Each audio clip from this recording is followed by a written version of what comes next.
আসসালামু আলাইকুম ভিউয়ার্স, আশা করি আপনারা সবাই ভালো আছেন। আজ আমি আপনাদেরকে দেখাবো কিভাবে iPhone 14 প্লাসে কন্ট্রোল প্যানেলে অ্যাপ অ্যাড করতে হয় এবং অ্যাপ ডিলিট করতে হয়।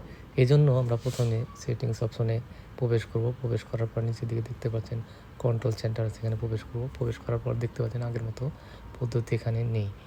তো আমরা ব্যাক করব। ব্যাক করার পর এর কারণ হলো গিয়ে যে বর্তমানে আছে iOS 18.2। iOS 18.2-তে আগের মতো পদ্ধতি নেই। আমরা পুরোপুরি ব্যাক করব। ব্যাক করার পরে ডিসপ্লের উপর থেকে নিচের দিকে স্ক্রল করব।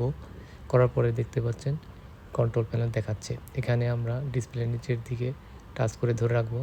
ধরে রাখার পরবর্তীতে নিচের দিকে দেখতে পাচ্ছেন অ্যাটে কন্ট্রোল আছে। অ্যাটে কন্ট্রোলে টাচ করব।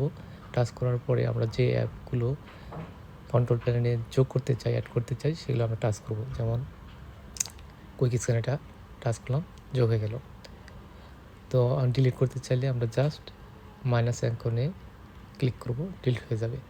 কাজ শেষ হয়ে গেলে আমরা ডিসপ্লের শেষের দিকে নিচের দিকে যে ফাঁকা জায়গা আছে সেখানে টাচ করব, ওকে হয়ে যাবে। সবাই ভালো থাকবেন। আসসালামু আলাইকুম।